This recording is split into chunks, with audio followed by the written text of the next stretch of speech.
In late 15th century, in a quaint village nestled at the foot of rolling green hills, where golden barley fields stretched toward the horizon and winding paths led to dense, shadowy forests, lived a boy named Jack. He and his mother, Martha, resided in a modest, weather-worn cottage at the village's edge. Its thatched roof turned silver gray by years of wind and rain. The scent of hay and rich earth drifted on the breeze, mingling with the faint smoke from their small hearth. Life for Jack and Martha was a daily struggle, marked by scarcity and toil. Jack's father had died when he was a young child, leaving a void in Martha's heart and a financial burden she carried alone. Martha was a woman of resilience, though her face bore the deep lines of ceaseless worry. Once, her smile had been as warm as a spring sunrise, lighting up the village with its radiance, but years of hardship had dimmed that light. Her hands, calloused from years of scrubbing and sewing, trembled as she counted their last few coins in a rusty tin box. Their only possession of value was Milky, an old dairy cow with a soft white coat and gentle, soulful eyes. Once the pride of their small household, Milky had provided sweet milk that sustained them through lean winters. But now, in her old age, her milk had dwindled to mere drops, leaving them teetering on the edge of starvation. Jack, at 15, was a lanky boy brimming with restless energy. His unruly brown hair framed a face with bright, star-like eyes and a mischievous grin that persisted even in the darkest times. He wasn't learned like the village scholars who gathered in the square to debate philosophy or the best methods for planting barley. Instead, Jack possessed a curious heart, a vivid imagination, and a recklessness that often exasperated his mother. In the quiet moments, he dreamed of grand adventures of golden castles gleaming in distant lands, fire-breathing dragons guarding hidden treasures, and secret paths leading to realms beyond the hills. One crisp autumn morning, as cold winds swept through the village, rattling the loose shutters of their cottage, Martha sat at the worn wooden table in their dim kitchen. Her hands shook as she counted their last coins, her voice heavy with sorrow. "Jack," she called, her tone weary but resolute. "We can't go on like this. Milky gives no milk, and these coins won't last another week. You must take her to the market tomorrow and sell her. Perhaps we can buy enough food and seeds to survive until spring." Jack stood in the doorway, his heart sinking. He loved Milky, who had been his companion since childhood. Her warm coat a comfort during freezing winter nights when he'd curl up beside her in the barn. But he knew his mother was right. They had no other choice. "Yes, Mother," he said, trying to keep his voice steady. "I'll take her to the market first thing tomorrow." Martha nodded, her eyes betraying her worry. "Be careful, Jack," she warned, her voice softening. "Don't let anyone trick you. Sell Milky for the best price you can. Our future depends on it." Jack forced a smile, though his chest ached. "I won't let you down, Mother," he promised, stepping outside to check on Milky, who stood quietly in the small barn, oblivious to the fate awaiting her. The next morning, Jack rose before dawn, the sky still streaked with the soft pinks and golds of early light. He tied a worn rope around Milky's neck, patting her gently as he led her from the barn. "Come on, old girl," he whispered, his voice thick with emotion. "Let's find you a new home." The path to the market wound through fields of barley, their golden stalks swaying in the autumn breeze, and into a dense forest where shadows danced beneath ancient trees. Jack walked with purpose, though his heart was heavy. He sang softly to himself, old folk songs his mother had taught him, trying to lift his spirits. Milky plodded along, pausing to nibble at clumps of grass along the path, and Jack waited patiently, stroking her flank. His mind wandered to his dream tales of knights, hidden treasures, and far-off lands where heroes rose from poverty to greatness. As the sun climbed higher, Jack reached a bend in the path where a massive oak tree stood, its sprawling branches casting a cool shade. Beneath it sat an old man, cloaked in a tattered gray mantle, a wide-brimmed hat shadowing his face. A gnarled wooden staff rested in his hand, and a worn sack lay at his feet. His presence was startling, as if he'd appeared from nowhere, and his eyes gleamed with an unnatural brightness, like stars caught in daylight. "Ho, lad," the old man called, his voice low and slightly hoarse, yet strangely compelling. "Where are you taking that fine cow?" Jack stopped, wary but curious. "To the market, sir," he replied, gripping Milky's rope. "We need money for food and seeds." The old man rose, leaning on his staff, and approached Milky, running a hand along her flank as if appraising her. "A fine beast," he said, his smile revealing surprisingly white teeth. "But I've a better offer for you." He reached into his sack and drew out a handful of small, shimmering beans, their blue-green surfaces glinting like polished gems. "These are magic beans, boy. Plant them, and they'll bring wonders beyond your wildest dreams. They come from a place few men have seen." Jack's eyes widened, drawn to the beans' strange glow. They didn't look like any seeds he'd ever seen almost alive with their luminescent sheen. But his mother's warning echoed in his mind. "Magic beans?" he asked, his voice tinged with skepticism. "My mother needs coins, not seeds. How do I know you're not tricking me?" The old man chuckled, a sound both warm and unsettling. "Sometimes, lad, the greatest treasures come in the smallest forms. Trust me, these beans will change your life. If they don't, I'll find you and return your cow." Jack hesitated, his practical side warring with the allure of the unknown. The old man's gaze held him, confident and mischievous, as if daring him to take a chance. The beans felt cool and heavy in Jack's hand as he took them, their strange energy tingling against his skin. "All right," he said finally, his voice trembling with a mix of excitement and doubt. "I'll trade." He handed Milky's rope to the old man, who nodded and led the cow away, vanishing into the forest with an eerie swiftness. Jack stood alone, clutching the beans, his heart pounding with hope and fear. Had he made a terrible mistake, or was this the beginning of something extraordinary?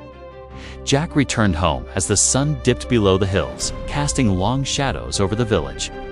Martha stood at the cottage door, her hands on her hips, her face bright with expectation. "Jack, my boy," she called.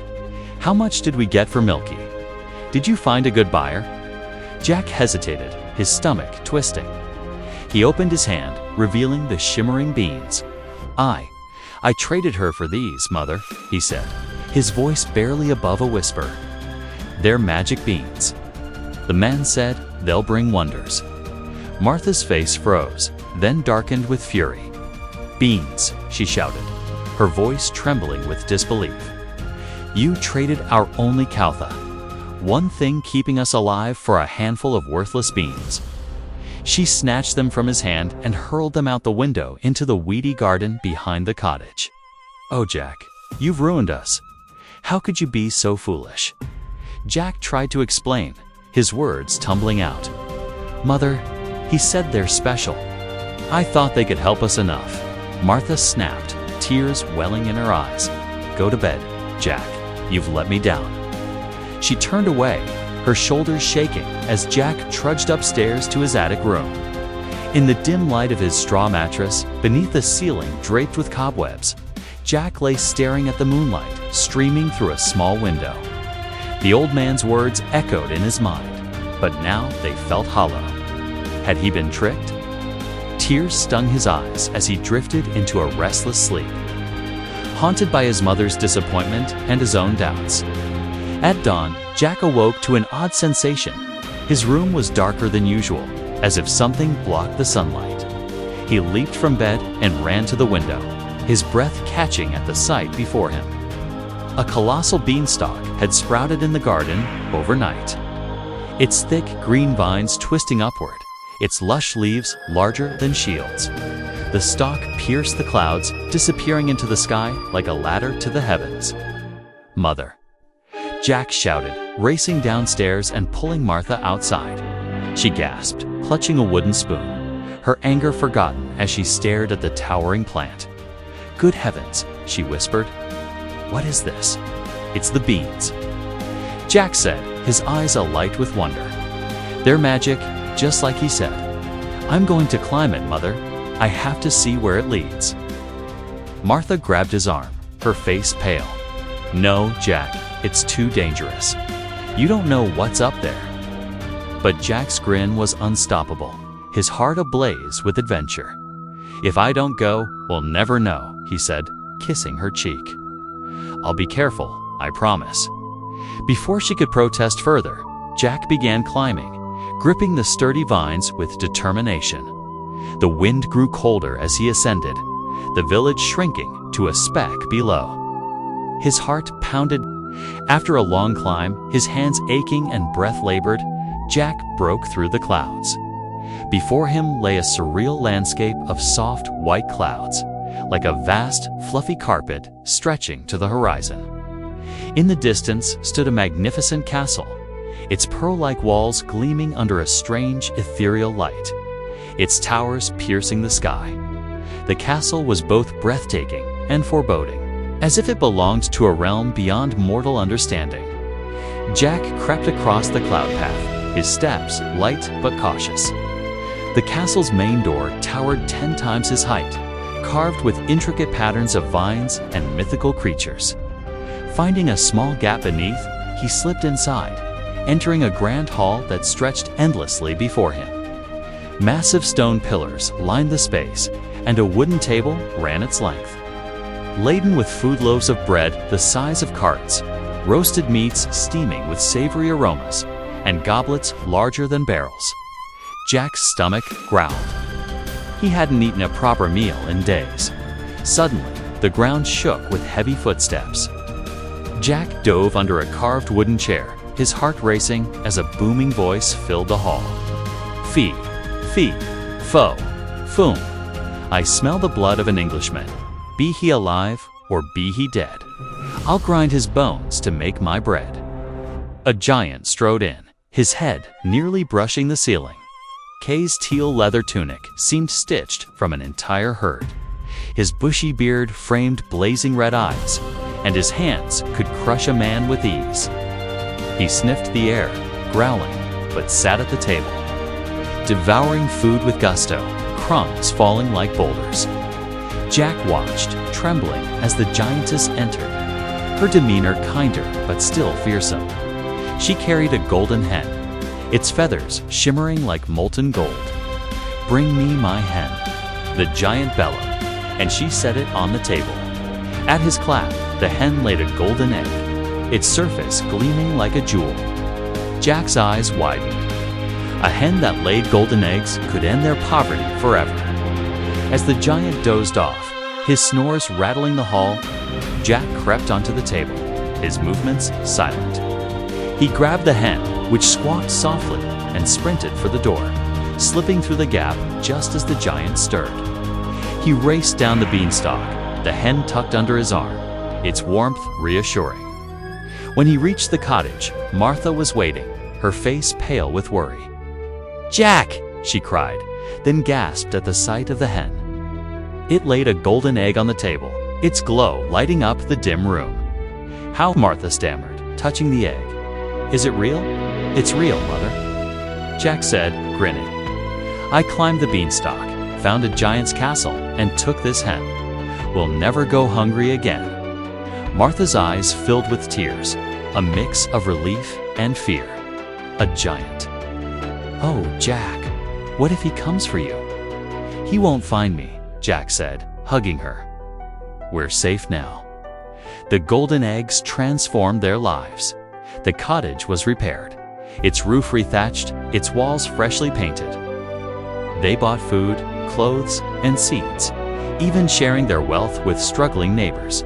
But Jack's curiosity burned brighter than ever. The castle held more secrets, and he couldn't resist the call of adventure.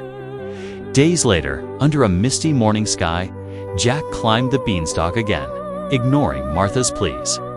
He reached the Cloud Kingdom and slipped into the castle, hiding in a massive wooden chest. The giant entered, sniffing the air. "Fee, fee, fo, fum." He roared, but found nothing, settling to eat. The giantess brought a golden harp, small but exquisitely crafted, its strings playing enchanting melodies on their own. "Play, my harp," the giant commanded, and the music lulled him to sleep, his snores shaking the hall. Jack crept out, his heart pounding, and snatched the harp. But as he ran, the harp cried, "Master, a thief." The giant woke, roaring, "Thief, I'll crush you." Jack sprinted for the beanstalk, the giant's footsteps thundering behind. He scrambled down, the harp's music echoing in his ears, and reached the ground just as the giant's shadow loomed above. Grabbing an axe, Jack hacked at the beanstalk with all his strength. The vines shuddered, then collapsed with a deafening crash, sending the giant plummeting to the earth. He landed with a ground-shaking thud, leaving a massive crater, never to rise again. With the hen and harp, Jack and Martha lived in comfort. The cottage became a haven, its garden blooming with flowers, its hearth warm with hope. The village thrived. Thanks to Jack's generosity, golden eggs funded a school, rebuilt homes, and fed the poor. Jack, no longer the reckless boy, grew into a young man respected by all, his mischievous grin tempered by wisdom. On moonlit nights, Jack would stand in the garden, gazing at the stars. Somewhere out there, he'd whisper, "More wonders are waiting." But for now, he was content, his mother's smile restored, their future secure. The story of Jack and the Beanstalk is a timeless tale of courage, curiosity, and the transformative power of taking risks. At its core, it explores the tension between practicality and imagination. As impulsive trade of the cow for magic beans defies logic, but leads to extraordinary outcomes. His bravery in facing the giant reflects the triumph of the underdog, showing that even a poor boy can overcome immense challenges through wit and determination. However, the story also raises moral questions about Jack's theft, inviting reflection on whether the ends justify the means, especially when the giant is portrayed as a threat. The beanstalk itself symbolizes opportunity, a bridge between the ordinary and the fantastical, reminding us that great rewards often require great risks. Ultimately, the tale celebrates the human spirit's capacity to dream big, act boldly, and create a better future from the smallest beginnings.